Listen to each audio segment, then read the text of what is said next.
Day 216 of this administration sure sounded different than day 215. 2 days, two speeches, two very different methods and messages from President Trump. Today, he spoke to the American Legion, their national convention out in Reno, Nevada. A speech toned down in style, substance, and sheer volume, certainly compared with his rally in Phoenix last night. We are here to hold you up as an example of strength, courage, and resolve that our country will need to overcome the many challenges that we face. We are here to draw inspiration from you as we seek to renew the bonds of loyalty that bind us together as one people and one nation. That's how it went, as that was how it was written. In fewer than 15 hours, the president had gone, however, from attacking Republican senators and journalists alike, saying the media is trying to take away our heritage, to calling for healing and unity. It is time to heal the wounds that divide us and to seek a new unity based on the common values that unite us. They were having a hard time with that one because I said everything. I hit him with neo-Nazi. I hit him with everything. I got the white supremacists, the neo-Nazi, I got them all in there, let's see. But yeah, KKK, we have KKK. I got them all. We are not defined by the color of our skin. It says, I love all of the people of our country. I didn't say I love you because you're black or I love you because you're white. The figure on our paycheck. I went to better schools than they did. I was a better student than they were.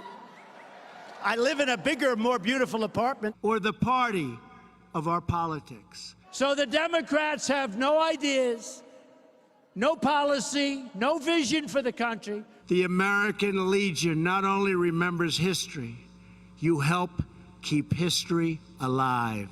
And yes, by the way, they are trying to take away our history and our heritage. You see that.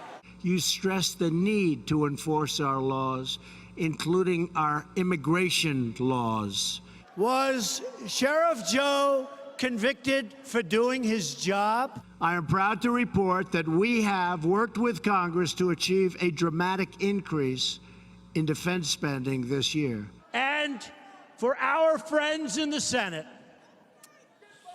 oh boy. That speech today was an exercise in rhetoric and vocal control. It was really more of a decision to read what was written on the teleprompter. It comes as a new Quinnipiac poll reveals how the nation feels about how this president reacted to the hate, the violence, the loss of life in Charlottesville, Virginia. 32% of Americans approve of the president's response, 60% disapprove. 62% of Americans think the president is doing more to divide the country. 59% think his decisions and behavior have encouraged white supremacists. Last night in Phoenix, he tried to relitigate his response to Charlottesville by rereading his statements at the time. The problem is, of course, he left out the key line that upset and offended so many Americans that both sides of the demonstrations somehow deserve blame. So here's what I said, really fast. Here's what I said on Saturday. We're closely following the terrible events unfolding in Charlottesville, Virginia. This is me speaking. We condemn in the strongest possible terms this egregious display of hatred, bigotry, and violence. That's me speaking. And violence on many sides. On many sides. Last night was a list of grievances. The president went after both senators from Arizona, both Republicans. He said members of the media are guilty of what he called fomenting division in the United States. It was noise greeted by more noise in the hall, but it ignored the steady hum of the Russia investigation, and that is back in the news tonight. Politico's on the board with a report tonight that the president has clashed with multiple Republican senators over Russia. They say he's lashed out about sanctions against Russia and over legislation that could protect Robert Mueller from getting fired by the president. Politico reports, quote, Trump's chewing out of GOP senators, according to people briefed on the calls, reflected the president's frustration that fellow Republicans would make moves that could damage him, particularly on an investigation that he detests. One senior GOP aide said, quote, it seems he is just always focused on Russia. Let's bring in tonight's leadoff panel, shall we? Formerly of the Wall Street Journal, we are now so proud to call her our newly minted NBC News national political reporter. Carol Lee is with us. Former chairman of the Republican Party, Michael Steele, is with us. And White House reporter for the Wall Street Journal, Eli Stokols. Eli, I'd like to begin with you. You have described this dynamic, one guy one day, another guy the next, and what happened last night specifically as his need to release steam. Go into some detail. Well, you showed the difference between Trump and teleprompter Trump and just Trump. And, you know, sometimes you see both in the same speech, which is what we saw in Phoenix last night. People around this president will talk about the need to release pressure, to open up the valve and let the compression sort of, you know, seep out. And that's what happened a week ago when he came down to the lobby of Trump Tower and was supposed to talk about infrastructure, not take questions, instead took all these questions and relitigated the whole Charlottesville thing a day after he'd come out and given that statement. And the reason he did it, because he was steamed about the coverage and he was upset that he went back and gave the statement condemning the neo-Nazis and KKK specifically because he felt like it made him look weak.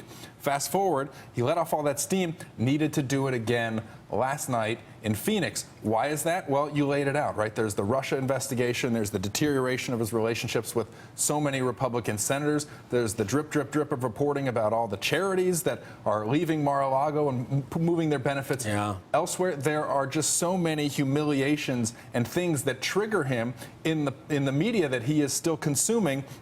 You know, even if John Kelly is controlling the things that come across his desk, he feels obviously more isolated, more attacked. And when you see that, there's a lot of pressure that builds up almost constantly. So yes, he let a lot of that steam off last night. We saw him more contained, sticking to the teleprompter president today. But it probably won't be long until he's back to going off script and ad-libbing. Hey, Carol, welcome, by the way. A guy in our line of work, whose work I respect, looked at the president's sins, as he put it last night, this way. He said his appearance caused questions about stability. It was all about his grievances.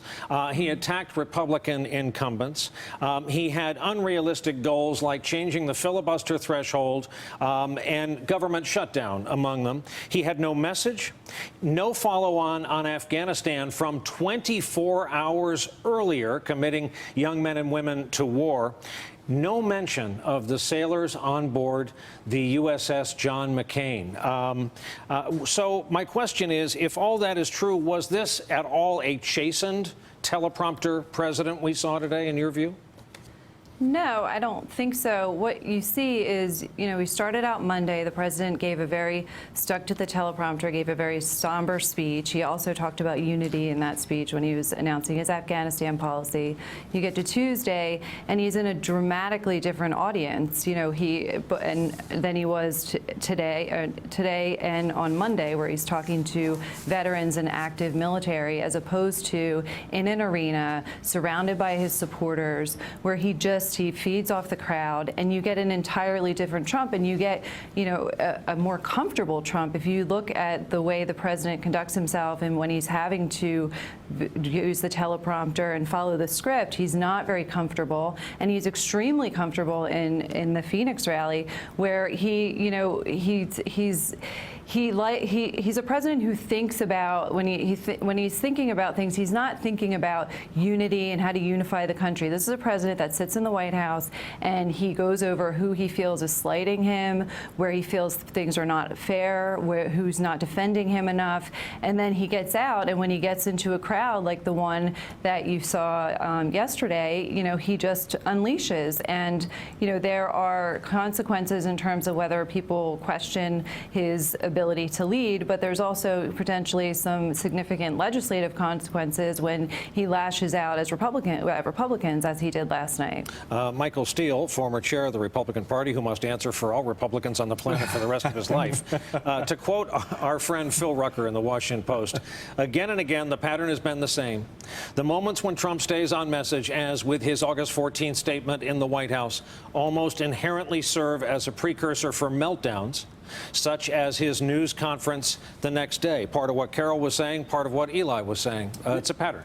It is a pattern, but it's the reality. And the fact that folks are looking at this president thinking that there's going to be some shift or change down the road, that the Oval Office is going to impact him in a way that makes him more presidential, or to see himself that way, I think it's just ludicrous at this point. We need to figure out, how do we cover, how do we talk about, how do we assess? The political leadership has to figure out how do they go forward and put out legislation that can actually get done, with the president who is mercurial at best, in the sense that when he's forced to have to do the presidential thing, as we've noted, he's always going to look for that release valve, because when he does the presidential thing, in it somewhere he's going to slip into old Trump. And then that's the moment where, whether it's on Charlottesville or something else, that he then gets defensive about it. And then he's back into this space where he needs to release that energy. And it's just the way it is. So I've stopped trying to figure it out. I can't figure out crazy anymore. What I have to do now is just figure out how the party adjusts and adapts to this environment, because the toll it's going to take going into next year and beyond is permanent. This isn't something that you just don't go back into communities of colors and go, oh, gee, all that stuff about, Charlottesville. So this isn't one cycle worth of damage, No, two cycles? No, I don't think so. Permanent's a big word. Permanent's a big word. And by permanent, in politics, permanent means you're looking at 2-3 cycles down the road. And we're already dealing with demographic shifts anyway that the party has to address with Hispanics and other communities of color. Now you sort of broaden that swath of folks that you've got to go back to and try to build a relationship with. I don't know, how do you have a conversation with anyone in the black community when the president seems to give cover and credence to the KKK? How do you do that? What words would you come up with? It's a tough conversation, to make someone go, oh, I get it.